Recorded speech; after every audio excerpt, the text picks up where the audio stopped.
জিয়ান নামে একটা লোকের গলার ভেতরে কিছু একটার হাত কিভাবে সম্ভব? জিয়ান নামের একটা লোক যার বয়স ছিল 55 আর ও ছিল বিজনেসম্যান। তো একদিন জিয়ান সিঙ্গাপুরের একটা রেস্টুরেন্ট থেকে হঠাৎ বাহির হয়ে রাস্তার পাশে দাঁড়িয়ে বমি করছিল। জিয়ান এভাবে বমি করছিল যে রাস্তার চারপাশে যে মানুষজন ছিল ওরা মনে করছিল যে ও হয়তোবা মাতাল ছিল, আসলে কিন্তু জিয়ান মাতাল ছিল না। জিয়ান ওই দিন ওর কিছু ক্লায়েন্টকে নিয়ে সিঙ্গাপুরের রেস্টুরেন্টে এসেছিল, আর এই রেস্টুরেন্টটা অনেক দামি জায়গা। তো ও ট্রাই করছিল ওর ক্লায়েন্টদেরকে ইমপ্রেস করতে। ও যখন ওর ক্লায়েন্টের সাথে কথা বলছিল এমন একটা পর্যায়ে ও হঠাৎ অসুস্থ ফিল করছিল, ওর বুকে অনেক প্রেসার ফিল করছিল যে ও নিঃশ্বাসও নিতে পারছিল না, কথা বলতে পারছিল না। তাই ও ওর ক্লায়েন্টকে কিছু না বলে তাড়াতাড়ি রেস্টুরেন্ট থেকে বের হয়ে রাস্তার পাশে গিয়ে বমি করছিল। তো জিয়ান যখন বমি করছিল আর ও তখনই বুঝলো যে ও এই মুহূর্তে হসপিটাল যেতে হবে, ও ওর ক্লায়েন্টদেরকেও কিছু না বলে তাড়াতাড়ি একটা গাড়ি নিয়ে হসপিটাল চলে যাচ্ছিল।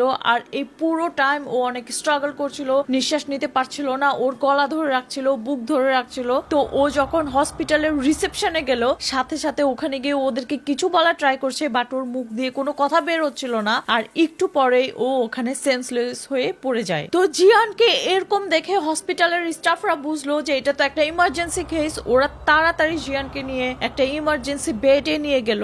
আর ওখানে গিয়ে প্রথমে ওর টেম্পারেচার দেখা, ওর ব্লাড প্রেশার দেখা, এগুলো সব দেখার পরে ওরা ডিসাইড করলো জিয়ানের একটা সিটি স্ক্যান করবে। তো সিটি স্ক্যানের রিপোর্টে ডক্টর দেখলো জিয়ানের অসোফেগাস, মানে যেটাকে আমরা বলি খাদ্য নালীতে, একটা সাদা মতো কিছু একটা লম্বা জিনিস একদম পুরো খাদ্য নালীতে, আর এটা দেখা যাচ্ছিল একটা হাতের মতো। তো এটা দেখে ডক্টর তাড়াতাড়ি ডিসাইড করলো এটা তো যেভাবে হোক অপারেশন করে এটা বের করতে হবে। তো জিয়ানকে একটু পরে অপারেশন থিয়েটারে যখন নেওয়া হলো, অপারেশন স্টার্ট করার আগে ডক্টর একটা টিউবের মতো ক্যামেরা দিয়ে আগে জিয়ানের এই খাদ্য নালীটা চেক করছিল।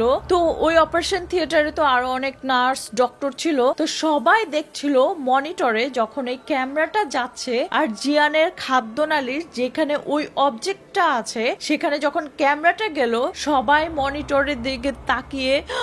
আর ওই সময়ে ওই রুমে যে ডক্টর নার্সরা ছিলেন ওনাদের পুরো ক্যারিয়ারে এই জিনিস কখনো দেখেনি। আর জিয়ানের খাদ্য নালীর ভেতরে ছিল একটা অক্টোপাস।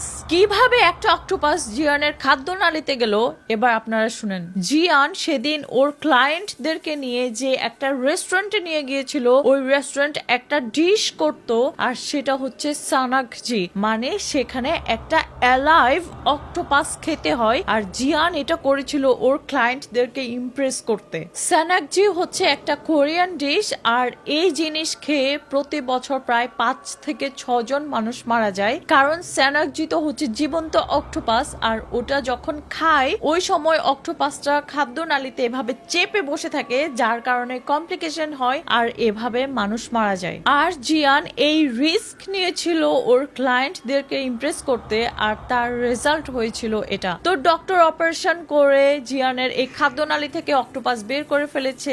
এর 2 দিন পরেই জিয়ান সুস্থ হয়ে গিয়েছে। আর এটা কখনো জানা যায়নি জিয়ান ওর লাইফে কখনো আর সানাকজি ট্রাই করেছিল নাকি। তো আপনারা যারা সিঙ্গাপুর যান, যারা কোরিয়া যান, কখনো এই ডিশ ট্রাই করবেন না প্লিজ। তো এটাই ছিল আমার আজকের ভিডিও।